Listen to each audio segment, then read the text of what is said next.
Assalamualaikum warahmatullahi wabarakatuh.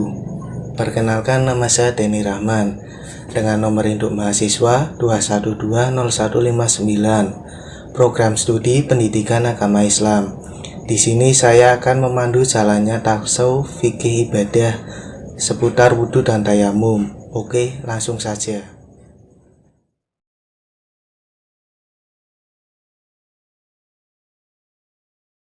Bertemu lagi bersama saya Denny Rahman di acara bincang-bincang seputar fikih ibadah mengenai wudhu dan tayamum.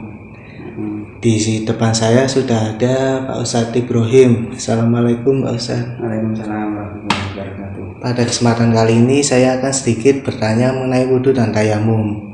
Pertanyaan yang pertama, apakah boleh kita membasuh lebih dari 3 kali ketika berwudhu? Dengan konteks disengaja ataupun tidak disengaja, itu gimana? Ya, pertanyaan yang pertama, seperti hukum-hukum yang berlaku di masyarakat kita, kalau melakukan wudhu, bersuci itu kan umumnya orang itu melakukan dengan 3 kali basuhan kan, wajah 3 kali, kita berkumur 3 kali, kemudian membasuh hidung juga 3 kali. Itu kan pengertian yang sudah kalian dapatkan. Jadi seperti seolah-olah hukumnya wajib 3 kali itu. Nah, terus pertanyaan Mas Denny itu mengatakan bagaimana hukumnya kalau kita melakukan wudhu, ya kan? Iya. Wudhu yang dilakukan sampai membasuh anggota badan melebihi dari 3 kali basuhan. 3 kali basuhan. Itu sebenarnya hukumnya dapat kita lihat keadaan kita. Kalau kita berwudhu membasuh melebihi dari 3 kali basuhan, terus disitu dengan berniat karena sangat sulitnya menghilangkan najis atau kotoran, itu nggak apa-apa. Itu malah hukumnya wajib. Seperti contohnya kita ketika wudhu hanya 1 kali basuhan kok belum hilang kotorannya, 2 kali basuhan belum hilang juga, 3 kali basuhan belum hilang juga, ya kita diwajibkan sampai hilang najis yang ada di anggota badan kita, walaupun basuhannya sampai berulang-ulang menjadi 4 kali atau 5 kali. Itu wajib hukumnya sampai hilang. Tapi yang jadi pertanyaan Mas tadi gimana tuh? Kalau disengaja itu gimana? Kalau tidak disengaja itu gimana? Jadi kayak gini Mas Denny, ini pengetahuan juga ya buat Mas Denny ya. Pertama, ini saya bacakan dalam kitab Iqna, wa inna lam yajib atas lis. Jadi berwudu membasuh anggota badan itu enggak diwajibkan kita membasuh sampai 3 kali, itu enggak wajib. Enggak wajib. Dasarnya apa? Dasarnya Kanjeng Nabi melakukan seperti itu. Li'annahu sallallahu alaihi wasallam tawaddu'a marratan wa tawaddu'a marrataini. Maksudnya Kanjeng Nabi dulu juga pernah berwudu dengan cara membasuh anggota badan hanya 1 kali. Kemudian juga pernah melakukan wudu dengan membasuh anggota badan hanya 2 kali. Dengan ketentuan dalam 1 kali basuhan tersebut benar-benar kotoran sudah hilang. Itu 1 kali boleh. Wa tawaddu'a marrataini. Rasul juga pernah melakukan wudu dengan hanya membasuh 2 kali basuhan. Itu karena 1 kali basuhan belum bisa hilang kotorannya. Akhirnya Rasul pun menghilangkan dengan 2 kali basuhan. Nah, terus apabila kita melakukan sampai melebihi 3 kali, itu ya juga boleh, hukumnya boleh-boleh saja, walaupun kita niatnya sengaja. Sengaja dalam konteks apa? Karena kalau kita tidak membasuh sampai 4 kali atau 5 kali, ini kotoran nggak bisa hilang. Jadi hukumnya nggak apa-apa. Tetapi kalau kita sudah tahu hanya 1 kali basuhan atau 2 kali basuhan atau 3 kali basuhan najis kotoran sudah bisa hilang, kita kok berniat dengan sengaja membasuh lagi padahal sudah hilang, itu kita kena hukum makruh. Hukumnya makruh. Di sini ada keterangan mengatakan bil masih alaihi bil khaf wa tuqrahu azyadah ala salasi wa nuqsu anha ila liudrin kama sayati. Dimakruhkan kita membasuh anggota wudhu kita melebihi sampai 3 kali. Makruh hukumnya kalau nggak ada udzur, nggak ada kepentingan seperti menghilangkan najis tersebut atau mengurangi dari 3 kali basuhan, itu hukumnya makruh. Bahkan kalau sampai kita melebihi sampai di situ membawa bahaya atau membawa fitnah atau membawa kejelekan, tidak kebaikan, itu hukumnya bukan makruh lagi, malah menjadikan hukum haram. Seperti contohnya ada air hanya satu kolah, satu kendong, air hanya satu kendong. Kemudian di desane jenengan isik butuh air, isik paceklik banyu sisa kendong tok. Wong-wong sik do anter ya pengin do salat, pengin do wudu. Sampean wudu malah adu sisane ngono. Itu hukumnya menjadi haram kalian melebihi 3 kali basuhan. Ya. Jadi walaupun sengaja atau tidak sengaja, sengajanya itu dilihat. Disengaja untuk kepentingan apa dulu? Disengaja kalau untuk kepentingan benar-benar bisa hilang kalau sampai 4 kali basuhan, itu walaupun 3 kali basuhan ya nggak apa-apa kalau sengajanya seperti itu. Tapi kalau sengaja kita menyia-nyiakan air sedangkan keadaan kita sedang pacarin air, itu hukumnya makruh, bahkan bisa menjadi haram karena tetangga nggak dapat air. Itu yang hukumnya ya. Jadi kondisional, dilihat keadaannya. Tapi hukum dasarnya ya berwudu membasuh 3 kali itu hukumnya sunnah. Kalau melebihi 3 kali itu hukumnya makruh. Itu hukum dasarnya kaya ngono. Tapi penjelenterahannya atau penjabarannya ya seperti tadi. Dilihat. Kayak gitu maksudnya. Pertanyaan yang kedua, bagaimana cara kita berwudu ketika saat itu kondisi lagi banjir dan tidak ada air yang suci? Caranya berwudu ketika sedang ada bencana banjir, di situ nggak ada air yang suci. Jadi perlu diketahui, air kotor itu nggak menjamin air itu tidak suci, atau bukan berarti air itu najis. Jadi keterangan ma'u tohurin, air suci itu nggak bisa dinilai dengan air yang jernih, itu nggak bisa. Jadi walaupun airnya keruh pun itu juga bisa suci, seperti air yang sudah bercampur dengan tanah menjadi coklat, itu juga masih suci. Yang dinamakan air najis itu ketika air tadi terkena najis sampai warnanya, terus baunya, terus rasanya sampai berubah mutahoyir atau berubah menjadi najisnya tersebut. Seperti air yang tercampur dengan air kencing, kemudian air yang tadinya jernih menjadi kuning, air kencing. Terus baunya juga bau kencing, pesing. Terus rasanya juga kencing, asin. Itu berarti airnya air najis. Tetapi kalau banjir yang sangat besar sekali, terus air sungai menjadi meluap coklat kayak lumpur kayak gitu. Tapi kan itu rasanya kan tanah. Nah, sedangkan tanah itu bukan najis. Jadi kita boleh-boleh saja berwudu dengan memakai air-air banjir yang ada di jalan ketika hujan, walaupun ada sandal, ada kotoran, kayaknya airnya keruh, itu tetap hukumnya suci air tersebut, asal rasanya, terus warnanya, terus baunya itu enggak berubah menjadi bau najis. Itu maksudnya. Nah, tetapi kalau permasalahan tersebut kita ganti, bagaimana jikalau banjir tadi banjir yang berasal dari air comberan? Wah, ini ada azab yang sangat mengerikan. Air comberan meluap, airnya air kencing kabeh banjir. Nah, pertanyaan kayak ngono umpamane tadi ya. Ngene kayak ngono, umpamane terjadi kayak ngono. Air ning desa kayak air kencing kabeh. Banjir tapi air kencing kabeh. Nek banjir-banjir sing umum ning Pekalongan, ning umum ning ndi-ndi iki walaupun airnya keruh sik suci kabeh. Soale banyu ning mau banyu hanya tercampur dengan tanah coklat, terus banyu apa sing bukan tercampur dengan najis. Yo umpamane najisnya tetap keadaan najis itu terkalahkan dengan sifatnya air. Jadi air yang mau ngalahkan mambune air najis si suci, sing banjir umum biasa. Tapi kalau yang terjadi kok banjir saat desa kena banjir terus mau dipesing kabeh air najis kabeh, itu bagaimana kita berwudu? Mau tayamum namanya juga banjir, nggak akan ada debu. Terus mau bersuci airnya sudah bau kencing, rasanya kencing, terus warnanya juga kencing kuning, itu bagaimana? Ya kita nggak usah wudhu, kita tinggal melakukan sholat wajib. Ketika duhur yang melakukan sholat duhur, ketika asar yang melakukan sholat asar, dan seterusnya. Namanya sholat dihormatil waktu, karena di waktu duhur kita wajib melakukan sholat, wajib bersujud, ya maka kita harus bagaimanapun keadaannya kita harus sholat, kita harus sujud walaupun keadaan kita nggak suci, karena keadaan yang pancen sedemikian rupa, ora apa-apa. Nah terus setelah banjir kok wis kering, terus air muncul lagi yang suci, ya kita wajib mengulangi sholat-sholat yang tadi dilakukan tanpa dengan berwudu.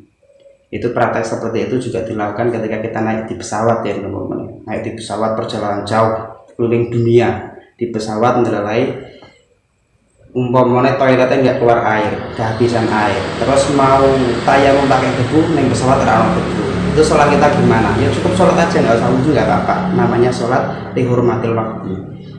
Niat sholat karena hormat waktu ini adalah waktu dilakukannya sholat. Tapi entar setelah pesawat sudah mendarat, kita sudah menemukan air, kita wajib mengulangi mengodok sholat-sholat yang tadi dilakukan tanpa berwudhu. Itu kayak gitu deh. Tapi kalau air hujan sing biasa terjadi suci, walaupun ketoke keruh kaya kali ketoke juwi suci, asalkan sifat air mau nggak berubah menjadi sifatnya najis. Umpamanya najis apa? Najis tembelek ayam umpamanya. Udah dalam kene banyak tembelek ayamnya tadi yuk, terus keguyur air hujan banjir, ya otomatis mesti najis. Nah kita periksa dulu, coba airnya kita bau, kita cium, bau tembelak enggak, terus dirasa, rasa tembelak enggak, terus warnanya warna coklat tembelak enggak. Kalau enggak ya berarti airnya mengalahkan najisnya, alias airnya masih suci, masih dapat digunakan untuk bersuci. Itu ya, sudah paham ya? Udah. Dan pertanyaan yang terakhir, bagaimana ketentuan mandi besar dengan cara bertayamum? Jadi tayamum itu adalah alat pengganti wudhu. Ketika di situ kita nggak menemukan air sulit, itu kita pengganti air dengan tayamum. Sebenarnya bukan hanya air sulit tok, ketika nggak ada air tok itu bukan. Ketika kita banyak air, sekeliling kita banyak air, tetapi kita nggak mampu terhadap air, sakit, kemek banyu malah meriang, itu kita juga diperbolehkan menggunakan perantara debu tersebut. Nah terus prakteknya umpamanya kita sakit nggak boleh kena air, utawa di desa kita lagi paceklik nggak pernah hujan, nggak ada air. Kemudian bagi perempuan headnya selesai, mau mandi besar, mau mandi jenazah, terus yang lelaki istilam lebih basah tadi malam, mau mandi nggak ada air, yaitu kita mengikuti perintah Gusti Allah, Gusti Allah ngendika falam tajidu ma'an fatayamamu sa'idan thayyiban. Jadi falam tajidu ma'an, ketika kalian semua nggak bisa menemukan air, ya fatayamamu, bertayamumlah kalian sa'idan thayyiban, dengan menggunakan debu yang suci, itu kan tayamum kabeh. Tayamum itu bukan digunakan untuk wong sing jinabah atau junub tok. Orang-orang yang mau berwudu juga menggunakan tayamum. Nek wong sing wudu tayamumnya ngertos dengan tayamumnya apa baik? Iya, basuh wajah, basuh tangan. Nah terus ini kasusnya berarti orang yang jinabat sing diwajibke mandi, sedangkan mau mandi nggak ada air, itu gimana? Kan kalau pertanyaannya kan, iya. Itu menurut pemikirannya Mas Dani gimana? Pengganti mandi dengan tayamum itu gimana menurutnya? Sami kali tayamum biasa. Jadi dulu itu para sahabat Kanjeng Nabi juga ada yang konyol, maksudnya juga ada yang lucu. Jadi bukan berarti sahabat Kanjeng Nabi itu semuanya khusyuk, terus sholat, terus ngaling-ngaling, itu enggak. Sahabat Kanjeng Nabi juga ada yang lucu-lucu, ada yang lugu-lugu. Seperti katakanlah sahabat Ammar. Sahabat Ammar itu bukan Umar ya. Ada lagi namanya sahabat Ammar. Sahabat Ammar itu juga pernah ketika bepergian dengan sahabat Umar Ibn Khattab bepergian, itu mengalami ihtilam, mimpi basah. Kemudian nggak ada air di daerah sekitar. Akhirnya apa yang dilakukan Ammar? Ammar berguling-guling di padang pasir, di debu, guling-guling kayak kucing kayak gitu ya, guling-guling. Kemudian peristiwa tersebut dilaporkan oleh sahabat Umar. Aku tadi mau mandi nggak ada air, sulit, akhirnya aku guling-guling di debu. Lah kok guling-guling? Lah kata Kanjeng Nabi nek mau narep wudu nggak ada air kon tayamum. Tayamum ngawone wajah dan tangan tok. Lah sedangkan aku kasusnya kon mandi. Nek mandi kan berarti ora tangan karo wajah tok, semua badan harus diguling-gulingkan kaya ngono. Akhirnya peristiwa tersebut dilaporkan sama Kanjeng Nabi. Kanjeng Nabi hanya tersenyum terus mengajari sahabat Ammar, bukan begitu Ammar. Kalau kita tayamum ya syaratnya harus 2 tok. Rukun yang harus dilakukan 2, niat pertama, kemudian yang kedua membasuh wajah, yang ketiga ya tetap membasuh tangan. Karena yang dinamakan tayamum itu sesuai perintah Allah, famsahu biwujuhikum wa aidikum. Yang dinamakan tayamum itu yaitu famsahu biwujuhikum wa aidikum, basuhlah muka kalian, famsahu biwujuhikum, muka kalian, wa aidikum, dan tangan-tangan kalian. Nggak ada kaki, nggak ada badan. Walaupun itu konteksnya hanya untuk mandi itu tetap yang namanya tayamum, famsahu biwujuhikum wa aidikum. Di Al-Quran Al-Maidah ayat 6 itu kayak gini. Jadi cukup walaupun kita mandi junub untuk hadas haid umpamanya, itu kalau kita nggak ada air, sesuci dengan tayamum memakai debu, itu yang dibasuh hanya cukup wajah dan tangan tok. Itu pun kesunahan tayamum itu beda dengan kesunahan berwudu. Kalau kesunahan berwudu kita disunahkan 3 kali basuhan, tapi kalau tayamum itu malah baik kon 1 kali tok. 1 kali usapan ke debu, kemudian untuk wajah, 1 kali lagi untuk tangan. Itu pun sebelum diusapkan ke wajah atau ke tangan, kita disunahkan meniup debu dulu. Nah, pelajarannya dengan apa? Ditepuk-tepuk gesek apa ditiup dulu? Ditiup kan tujuannya apa? Untuk menipiskan debu. Soalnya kalau kita nggak tiupkan dulu itu ntar dampaknya wajah kita nggak glowing lagi loh, malah jadi geleput wajahnya, buat lebu. Maksudnya kayak ngomong. Jadi Islam itu mewajibkan kita tayamum, tetapi memperhatikan nek tayamum mengenai lebu di wajahmu di budak kayak lebu. Mulanya disunahkan sebelum kita mengusapkan debu ke muka atau ke tangan, disunahkan ditiup dulu supaya tipis debunya sedikit. Itu. Jadi baik di situ tayamum untuk wudu atau tayamum untuk mandi, tetap yang dibasuh famsahu biwujuhikum wa aidikum, wajah dan tangan kalian tok. Itu cukup. Apalagi tadi. Terima kasih atas jawabannya, semoga bermanfaat bagi kita semua.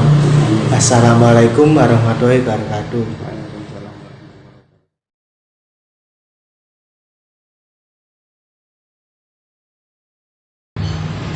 Bertemu lagi bersama saya Dani Rahman di acara bincang-bincang seputar fikih ibadah mengenai wudhu dan tayamum. Pada kesempatan kali ini saya sudah bersama Pak Sien selaku narasumber. Assalamualaikum Pak Sien. Waalaikumsalam Dek Rahman. Sehat-sehat saja. Alhamdulillah Pak Sien. Pada kesempatan kali ini saya akan sedikit bertanya-tanya nih Pak Sien mengenai wudhu dan tayamum.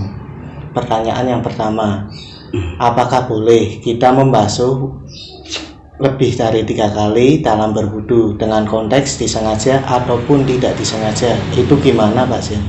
Ya, terima kasih, pertanyaan yang cukup kritis, dan terima kasih atas pertanyaannya, dan saya coba untuk menjawabnya. Mudah-mudahan jawaban saya ini tidak memuaskan sehingga nanti dapat memicu di Rahman dan teman-temannya selaku mahasiswa untuk lebih giat lagi dan semangat di dalam mempelajari ilmu agama Islam. Karena adik-adik mahasiswa ini adalah merupakan generasi penerus yang menjadi harapan kemajuan bangsa di masa mendatang, sehingga dengan harapan dapat mewujudkan negara kesatuan Republik Indonesia yang baldatun thayyibatun wa rabbun ghafur. Dan saya kembali pada fokus pertanyaan Adik Rahman yang tadi pertanyaannya, apakah kita boleh berwudu dengan melebihi 3 kali basuhan pada anggota wudu. Nah, di dalam berwudu itu termasuk salah satu dari bagian tohara atau bersuci. Di dalam syariat Islam bersuci itu ada 2 bagian, yaitu bersuci dari najis dan bersuci dari hadas. Hadas dibedakan menjadi 2 macam, yaitu hadas kecil dan hadas besar. salah satu cara untuk menghilangkan hadas kecil yaitu dengan cara berwudu. Nah, di dalam melakukan berwudu ini memang ada pegangan bagi kita. Firman Allah pada surat Al-Maidah ayat 6 kalau tidak salah yang berbunyi, A'udzubillahi minasyaitonirrajim, bismillahirrahmanirrahim. Ya ayyuhalladzina amanu idza qumtum ilas sholati faghsilu wujuhakum wa aydiyakum ilal marafiq wamsahu bi ru'usikum wa arjulakum ilal ka'bayn.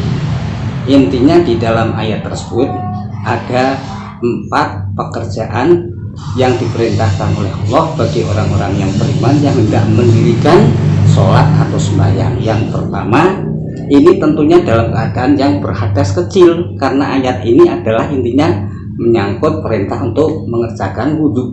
Yang pertama, kita adalah disuruh membasuh muka atau wajah. Kemudian yang kedua, membasuh tangan sampai siku-siku. Nah, yang ketiganya adalah mengusap kepala, baik secara keseluruhan atau sebagian. Mengusap ini ya. Kemudian yang terakhir, yang keempat adalah membasuh kaki sampai 2 mata kaki. Di dalam ayat tersebut memang tidak dijelaskan berapa kali basuhan, ya kan? Tetapi di dalam berwudu ini ada tuntunan dari Rasulullah SAW bahwa dalam tiap-tiap kali basuhan, baik hal yang mengenai kesunatan ataupun yang menjadi anggota wudu yang wajib, yang merupakan rukunnya wudu, itu 3 kali basuhan. Berarti kalau konteksnya kita melakukan basuhan kok lebih dari 3 kali dengan sengaja, itu berarti kita tidak mengikuti tuntunan Rasulullah SAW. Padahal kalau kita mengikuti tuntunan Rasulullah, itu berarti menandakan bahwa kita itu menghidupkan sunnahnya Rasulullah. Orang yang menghidupkan sunnah Rasulullah itu sebagai bukti tanda cinta kepada Rasulullah. Kalau orang yang cinta kepada Rasulullah, kata Rasulullah, besok akan berada di surga bersama. Nah, mudah-mudahan kita di dalam berwudu ini harus teliti, harus hati-hati, hendaklah mengikuti tuntunan yang telah dicontohkan oleh Rasulullah itu, yaitu dengan 3 kali basuhan. Nah, kalau kalau dilakukan itu dengan sengaja, yaitu seperti tadi yang saya katakan. Tapi kalau memang tidak sengaja, ya tidak mengapa. Gitulah jawaban saya. Oke, mudah-mudahan ini jawaban ini ya sedikit saja bisa untuk lebih memacu adik-adik untuk semangat lagi dalam mempelajari agama Islam, terutama fokus dalam bidang ibadah yang menyangkut masalah toharoh, karena ini sangat penting sekali ya, diterimanya kita ibadah dalam menghadap pada Allah. Ini juga kita harus mengawali dari ibadah toharohnya yang benar, karena ini merupakan syarat daripada sahnya diterimanya sholat. Pertanyaan yang kedua, Kak Syed, bagaimana cara kita melakukan wudhu ketika pada saat itu lagi keadaan banjir dan tidak ada air yang suci? Ya, terima kasih.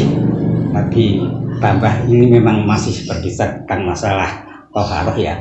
Jadi pertanyaan yang kedua ini adalah mengenai cara kita berwudu, di mana kita ini berada dalam situasi di mana saat itu sedang dikenai musibah banjir, air yang bersih dan suci mensucikan tidak ada.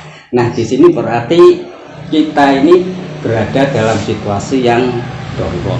Kalau seandainya kita bisa keluar dari tempat itu mencari air, diusahakan kalau ada, yaitu kita ya harus mencari air yang bersih. Kemudian kita mau mengerjakan sholat, karena kita sebagai orang Islam kan dituntut oleh Allah untuk melaksanakan kewajiban rutinitas, yaitu sholat 5 waktu dalam sehari semalam, mulai dari sholat subuh, zuhur, asar, maghrib, dan isya. Nah, kalau kita terjebak dalam kondisi banjir, tidak ada air bersih, yang ada hanya air dari limpahan air banjir yang kotor, itu kan sudah kita ya merasa suudon lah, kalau air yang kotor itu pasti mengandung berbagai macam penyakit seperti kuman, bakteri, dan baksil serta lain sebagainya. Itu kan sangat membahayakan bagi badan manusia. Terlebih kalau kita membasuh memakai air itu, padahal di waktu membasuh kan wajah itu kan ada bagian alat vital yang sangat sensitif seperti mata, lubang hidung, dan mulut. Itu kalau sampai air yang kotor itu masuk ke salah satu lubang itu kan akan sangat membuat madorot, dan kemungkinan besar manusia itu akan mengganggu tentang kesehatan manusia. Oleh karena itu, karena kita tidak bisa menemukan air yang bersih, yang suci mensucikan dalam keadaan seperti ini, syariat Islam yang dibawa oleh Nabi Muhammad SAW itu sebagai rahmatan lil alamin memberikan solusi. Karena dalam situasi kondisi tidak bisa menemukan air, kita boleh bertayamum. Dasarnya apa? Karena kita tidak bisa menemukan air, sehingga dalam situasi yang semacam itu kita boleh mengganti tayamum sebagai pengganti wudhu untuk sholat. Bagaimana firman Allah juga di dalam surat Al-Maidah yang seterusnya itu berbunyi, falam tajidu ma'an fatayammamu, falam tajidu ma'an fatayammamu. Jika kalian itu tidak dapat menemukan air untuk mengangkat hadas, baik hadas kecil maupun hadas besar, di sini kan fokusnya masalah untuk mengerjakan sholat, berarti kita masih dalam keadaan hadas kecil mau sholat kok tidak menemukan air, falam tajidu ma'an fatayammamu, maka bertayamumlah. Begitulah kira-kira jawaban saya. Dan pertanyaan yang terakhir, bagaimana ketentuan mandi besar dengan cara bertayamum? Perlu diketahui juga untuk pertanyaan yang ketiga mengenai masalah mandi besar. Mandi besar itu mandi wajib. Ini disebabkan karena adanya beberapa hal, terutama bagi khusus untuk kaum laki-laki. Disebabkan satu, karena keluar air mani. Keluar air mani ini disebabkan baik dengan cara mungkin membaca bacaan-bacaan yang penuh porno, atau melihat secara visual video-video porno kemudian itu keluar, atau berpacaran ya sampai akhirnya terjadi memuncak sehingga keluarlah sperma atau air mani itu. Itulah salah satu di antara sebab harus mandi besar. Kemudian keluar mani sebab bermimpi. Biasanya ini bagi anak-anak remaja yang sudah mencapai usia balik sebagai pertanda kalau dia itu bermimpi mengeluarkan air mani atau sperma, itu tanda kedewasaan. Nah, yang ketiga itu sebab berhubungan suami istri. Kalau berhubungan selain suami istri kan itu haram ya. Yang saya maksudkan di sini persetubuhan adalah suami istri melakukan hubungan badan, ya seperti itulah, tidak perlu dijelaskan secara detail ya. Nah itu walaupun mengeluarkan atau tidak mengeluarkan sperma itu wajib mandi, namanya mandi besar, mandi junub jinabah. Nah kemudian khusus menyangkut pada kaum hawa, kaum perempuan. Nah kaum perempuan ini kan kalau sudah dewasa biasa setiap bulan kedatangan tamu ya, namanya tamu apa? Tamu palang merah ya, menstruasi. Nah itu juga harus nanti setelah berhenti dari mennya wajib mandi. Begitu juga orang perempuan melahirkan, karena yang bisa melahirkan kan perempuan, bapak-bapak kan tidak bisa melahirkan.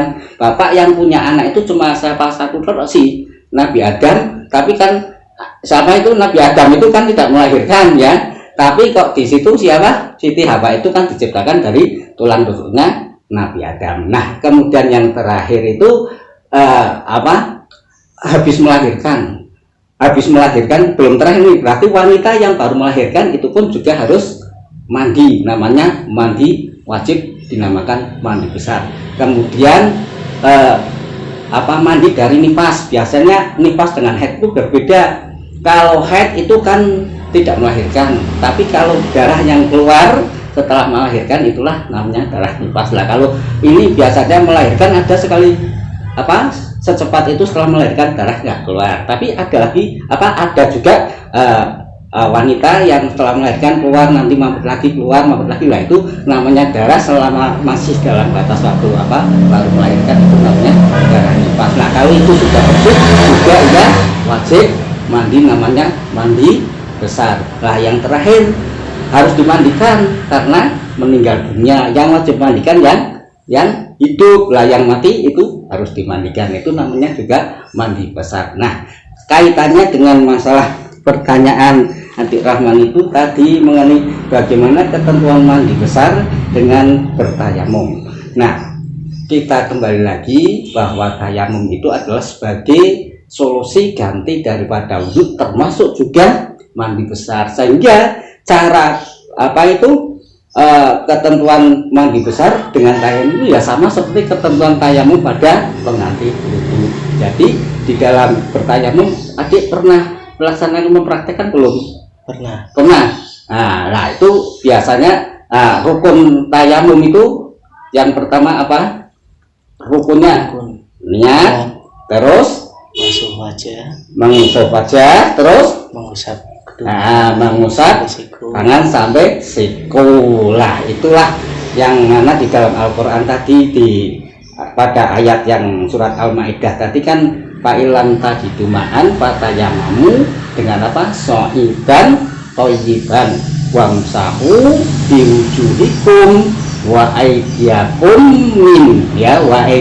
min sampai pada dua tanganmu. Memang di sini tidak disebutkan seperti di ayat di atas sampai mirfakun, sehingga di sini ada dua pendapat dalam masalah bertayamum. Ada yang cukup diusap sampai siku-sikunya, ada yang cukup pada pergelangan atau telapak tangan. Itu demikianlah jawaban saya, Dek Rahman.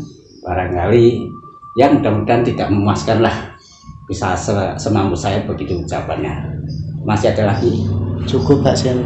Terima kasih atas penjelasannya, semoga bermanfaat bagi kita semua. Amin.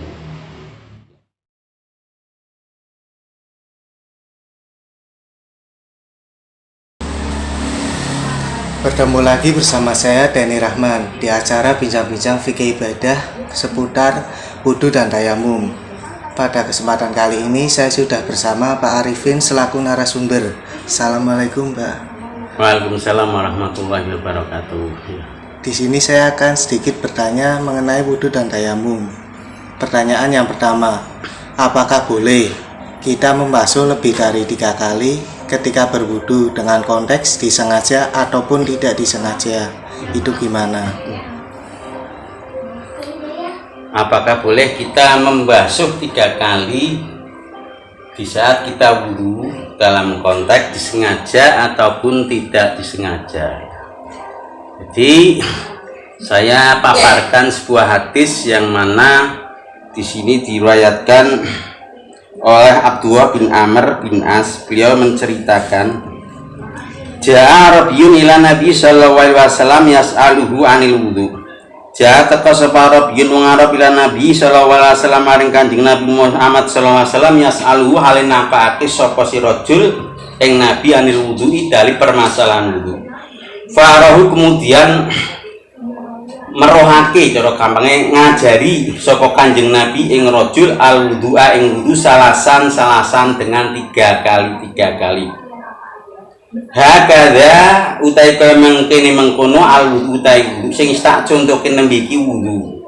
Faman mongko dasapane wa zada lamun nambahi sapa man ala hadza ing atase wis tak contohke ya telu fakot asa mongko teman-teman gawe Allah sapa wong wa ta'adda lan lewati batas sapa wong wadho lama lan nganiaya sapa wong. Jadi begini ya, tadi Arab pegonya gindul sakniki tentang bahasa Indonesia ya. Seperti ini cara wudhu yang benar. Siapa yang melebihi 3 kali berarti dia melakukan kesalahan melampaui batas dan bertindak zalim. Menikah jawabannya. Jadi kalau tidak sengaja ya nggak apa-apa, namanya juga tidak sengaja. Ini pelajaran dari Rasulullah. Ada seorang Arabi kia cara gampangnya wong alasan wong desa sing adoh sowan maring Kanjeng Nabi ingin diceritakan bagaimana caranya wudhu. Caranya wudhu diajarkan oleh Rasulullah Shallallahu Alaihi Wasallam. Yo titik pertama urut kaya wudhu dhewe 3 kali. Nah nang kono umpamane lebih dari itu disengaja, ini termasuk justru malah makruh. Ya makruh wangsulane kosok wangsuli sunah. Nyarane makruh. Juga apa namanya? Nah, coran 3 kali ini kan hukumnya sunnah. Yang pertama ini wajib. Basuhan pertama wajib, kedua sunnah, ketiga sunnah. Lebih dari itu cara gampangane arane tak ada saah kurang apik wis dikei contoh kok nggak ngarang diri ya. Ini kurang pas. Kalau nggak sengaja lain lagi. Di sini kan disengaja atau tidak disengaja, yang disengaja itu yang kurang pas ya. Ya terngono makruh berarti nggak mendapat kesunahan. Ban nglakoni poyo justru arane makruh. Ora entuk pahala nang lipatannya 3 kali ini ujungnya tapi untuk pahala cara nilainya kan pirang-pirang iki embel-embel sing nulayani iki sing kurang pas. Bon, kemudian pertanyaan yang kedua, bagaimana cara kita berwudu ketika pada saat itu kondisi lagi banjir dan tidak ada air yang suci? Caranya berwudu tatkala sedang kena musibah banjir, sedang di situ nggak ada air bersih ya. Berarti kesenyono karang banyune comberan ke peceren omah banger enak, berarti kan ora netepi syarat untuk melakukan bersuci. Oleh karena itu ya, kita mengetahui apa solusinya, yaitu tayamum soidan ya. Melakukan tayamum itu. Harus ngerti, berarti kan nggak ada air bersih, bisa bertayamum ya. Apa yang menjadikan untuk melakukan tayamum? Sakit. Nggak ada air, dalam arti dalam konteks nggak ada air sama sekali, juga nggak ada air yang untuk bisa bersuci. Maka cara itu fatayammamu soidan toyiban ya, untuk bersuci menggunakan debu. Dan orang berbelit-belit ya. Yang ketiga, pertanyaan yang ketiga, bagaimana ketentuannya mandi besar dengan cara bertayamum? Nah, mandi besar dengan cara bertayamum. Nah, kalau mandi besar dengan cara bertayamum ini, mandi besarnya orang yang uzur ya. Mungkin orang itu manakala terkena air justru akan membahayakan ya, seperti kedinginan yang amat ataupun wong sing lara panas kok junub macam-macam ngimpi metu mani ana berhubungan dengan lain jenis ya. Nah, ini manakala sebab yang demikian ya, maka boleh untuk bertayamum. Pamane kok kenal banyu sangat dingin sekali, akan menambahkan sakitnya semakin parah. Nah, ini bisa untuk bertayamum. Cara ayate ya, komplete diwudu ketok tayamum. Ya ayyuhalladzina amanu idza qumtum ila sholati faghsilu wujuhakum wa aydikum ilal marafiqi wamsahu bi ru'usikum wa arjulakum ilal ka'bain. Ya ayyuhalladzina amanu yang sudah iman idza qumtum indam alikana ngateke sapa sira ila sholati bareng salat faghsilu mongko basuh sapa sira wujuhakum ngajai ira kabeh wa aydikum lan aydiyakum lan kanoro ira ilal marafiqi tumekon sikut wa amsahu lan musapa sapa sira bi ru'usikum kelawan kepala ira wa arjulakum lan basuh sapa sira ing sikil ira kabeh ilal kabeh ini marang polok wa ing kuntum lan ana sapa sira kabeh junuban wong sing junub, mana kamu sekalian kamu junub fatahharu maka bersucilah. Wa ing kuntum mardho, apabila kamu sakit awala safarin au jahadum minkum minal ghaiti aw lamastum nisa falam tajidu ma'an fatayammamu soidan thayyiban famsau bi wujuhikum. Iki ayate ten ngriku. Nek kisah sahabat menika nggih dawuh Kanjeng Nabi, alaika bis-sa'id fa innahu yakfika.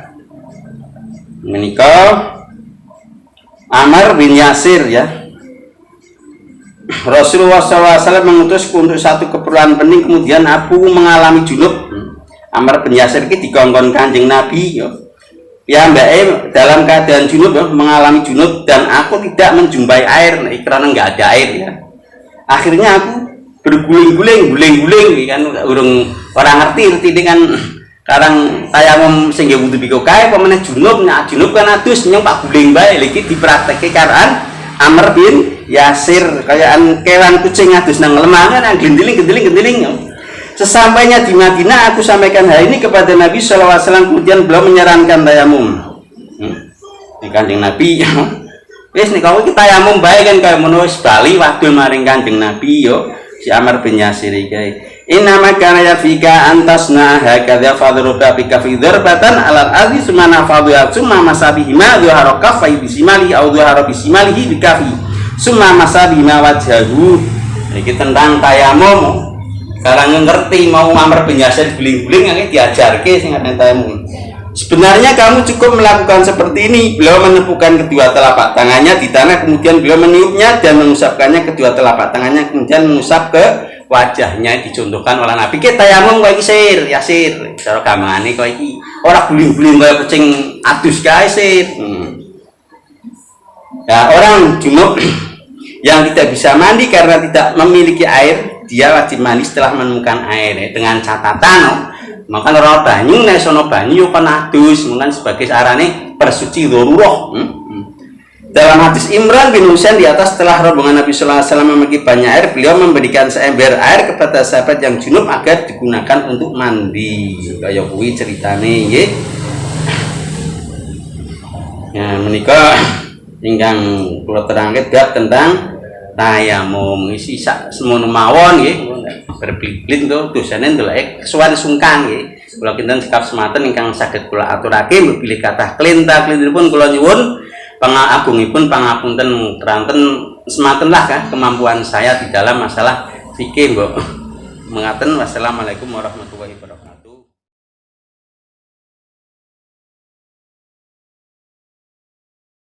Bertemu lagi bersama saya Denny Rahman di acara bincang-bincang seputar fikih ibadah mengenai wudhu dan tayamum. Kali ini di sebelah saya sudah ada narasumber yang bernama Ustadz Arofiko. Assalamualaikum Ustadz. Waalaikumsalam warahmatullahi wabarakatuh Mas Denny. Pada kesempatan kali ini saya akan sedikit bertanya-tanya mengenai wudhu dan tayamum. Pertanyaan yang pertama, apakah boleh kita membasuh lebih dari 3 kali dalam berwudu dengan konteks disengaja ataupun tidak disengaja? Itu gimana hukumnya? Menurut kami yang saya tahu hukumnya adalah makruh, karena Nabi tidak pernah menganjurkan membasuh lebih atau kurang dari 3 kali. Jadi kalau kita melakukan wudu sampai lebih dari 3 kali itu dihukumi makruh. Sedangkan hukum makruh jika dilakukan tidak apa-apa, tapi kalau kita tinggalkan mendapat pahala. Juga bisa lihat dari kondisi di mana mereka wudhu. Kalau mereka berwudhu di tempat yang bergantian, itu bisa menjadikan orang lain menjadi marah karena terlalu lama dalam berwudhu. Itulah jawaban dari kami Mas Denny. Pertanyaan yang kedua, bagaimana caranya kita berwudu ketika pada saat itu kondisi lagi banjir dan tidak ada air yang suci? Oke, menurut jawaban saya adalah kalau kita tidak menemukan air bersih, maka kita bisa menggunakan air banjir tersebut, karena air yang mengalir itu hukumnya suci selagi atau selama air itu digunakan untuk wudhu dan kita tidak menemukan komponen najis atau komponen selain lumpur yang sampai mengubah warna, rasa, dan bau. Kalau air tersebut sudah berubah warna, bau, dan rasa, maka air tersebut tidak bisa untuk sesuci atau tidak bisa untuk wudhu. Itu jawaban dari saya Mas Denny. Dan pertanyaan yang terakhir, bagaimana ketentuannya mandi besar dengan cara bertayamum? Jawaban saya di sini boleh asalkan memenuhi syarat-syarat tertentu. Adapun syarat-syarat untuk melakukan tayamum seperti tidak adanya air. Kita sedang junub mencari air sampai Semarang, kiranya tidak mungkin, maka bisa diganti dengan tayamum. Atau sakit yang madharat, jika sakit itu terkena air maka bisa menjadikan fatal atau mati, itu bisa diganti dengan tayamum. Dan tayamum itu adalah debu yang bersih. Kalau di Indonesia sini mungkin atau saya kira tidak bisa untuk melakukan mandi besar diganti dengan tayamum, karena di Indonesia masih banyak air. Kalau diganti dengan tayamum berarti seperti kita itu binatang, seperti ayam kalau mandi besar dengan debu, sedangkan di Indonesia tidak kekurangan air. Itulah jawaban dari saya. Kalau kurang memuaskan, kami mohon maaf kepada Mas Den. Terima kasih atas jawabannya Ustaz ya.